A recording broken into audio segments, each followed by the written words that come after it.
Sveiciens visiem no Nansijas! Es šobrīd atrodos Daudzgaismu laidinību studijā, kurā tad vienojas kopā mūzika un gaisma. Iesim apskatīties virsgaismā iekšējā robeža projekta. Sveiciens, Džeki! Čau! Nansija! Čau! Sveiciens! Jautājums, ko tad mēs varēsim Baltās nakts ietveros apskatīt un piedzīvot? Jā, nu šis būs, manuprāt, tāds diezgan īpašs projekts. Atņā man viennozīmīgi. Mēs ar Reini kopā esam tādu brīnišķīgu instalāciju. Būs tāds muzikāli, vizuāls piedzīvojums.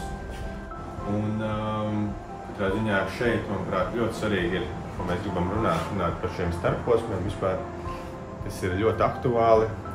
Un šie starposmi jau katram cilvēkam var būt dažādāk. Es ļoti ceru, ka Reinis arī pilnīgi piekrītīs tam, ka mēs vēlamies iet mazliet tālāk un aizvest cilvēkus līdz tai vienai no visnopietnākajām starp dimensijām, kas ir nāve. Tad mēs par viņu dzirdam, mēs ar viņu saskaramies, bet kaut kā paši līdz galam negribam par to runāt. Reinis ir radījis arī jau tās idejas pirms mūzikas, bet tomēr tā mūzika būs tas pamatelements, no kā tad izies viss pārējais. Bet es domāju, par to vispārējo Reinis varētu daudz vairāk pastāstīt, kas būs tīri redzams arī. Jā. Nu, šeit jūs varat redzēt tādu nelielu vizuālo uzmetumu, sauksim to tā.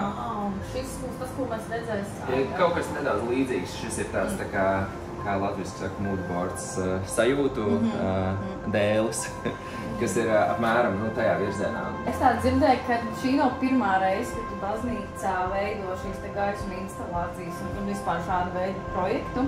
Pastāsti, kāds ir tev bijušas iepriekšējās pieredzes un ar ko varbūt šī reize ir citādāk nekā mēs esam iepriekš redzējuši? Jā, mēs Baltajā naktī mūsu komanda jau piedalās vairākus gadus.